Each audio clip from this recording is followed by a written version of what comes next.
I'm Peter Blinston, I'm the Director of Painted Dog Conservation.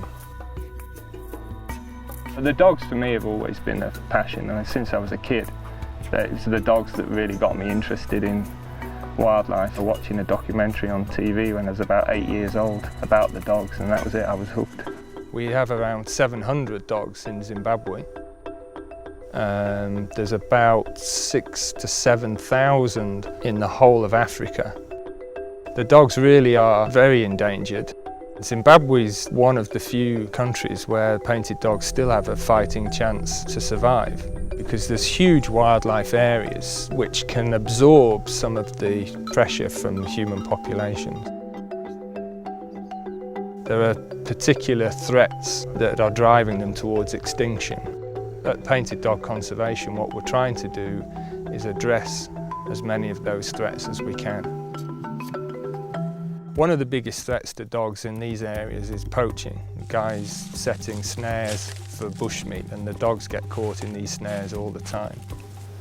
He had a really nasty snare wound, kind of cut underneath his chin. He's recovering really well, so the reason we built all of this is that over the years we've dealt with a lot of snared, injured, orphaned dogs, and we've often had to just treat them in the wild. We've immobilised them, removed the snare, cleaned up the wound, and then just let them go. You're leaving them very vulnerable in that state. Like this guy here, a few weeks of recuperation will make all the difference to his chances of survival. One of the first things we did was employ anti-poaching units. Anti-poaching unit is a team of guys. They patrol in the bush. Our aim is to try and remove all the snares that have been set and reduce the number of poachers. Okay, suggestions on where to patrol today, Maclean? Our wildlife is in danger if we don't put a stop to it.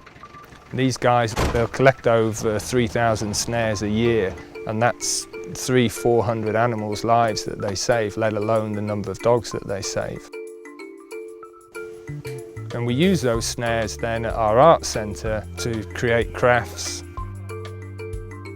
We engage 20 to 30 local people at the art centre, and they gain employment from that. Yeah, it helps. It helps a lot to support family, because we are both family guys. Yeah, we are family men. Family men. So we are benefiting a lot. Now, saving painted dogs, really, it's all about helping people.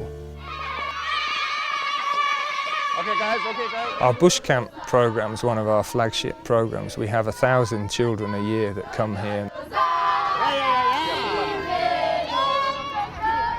For many of them, it's a really special, once-in-a-lifetime event for them. In the 4 days that they're with us, they learn all about the dogs, they learn about the environment, the habitat, they experience many new things. They're running up and down stairs, going for game drives, running water, 3 meals a day, and it's all stuff that we take for granted, that it's so new and special to these children that, who come from these very rural communities.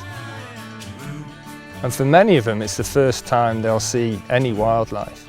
And again, you can't expect children to care for something that they've never even seen.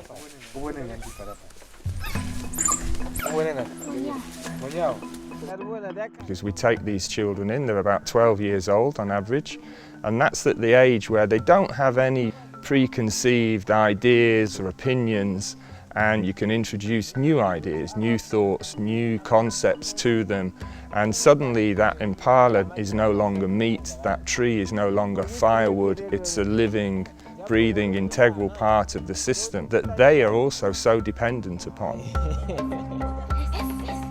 And it's only by changing that the wildlife has a future.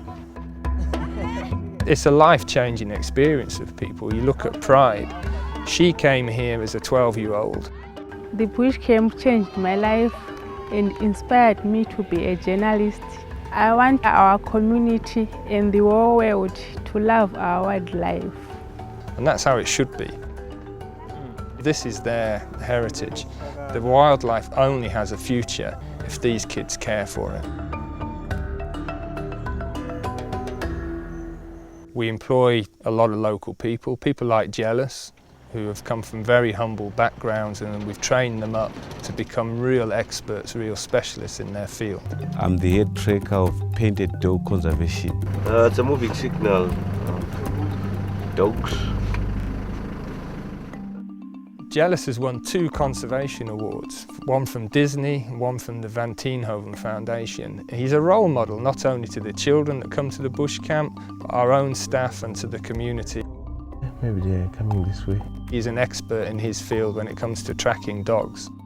This time of the year, the dogs, they got pups, so we need to see what kind of movement are they doing.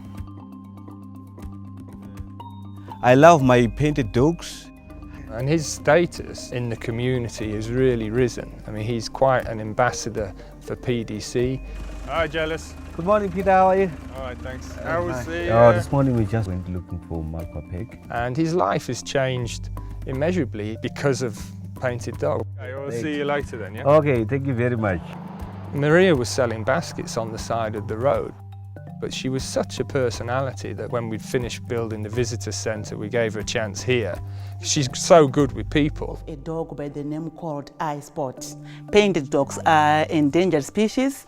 My mission is to carry the word to each and every country. That is my mission, and I'm getting there.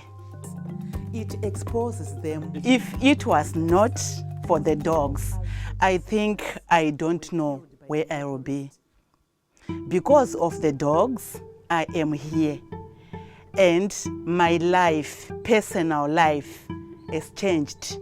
And my children's life has been changed as well, just because of the dogs and the love we have, or I have, with the dogs. You see? Everything we do at Painted Dog Conservation is about creating an environment where the dogs can thrive. And by working with the communities, delivering benefits to the communities, addressing their needs, you're creating that environment for the dogs to thrive.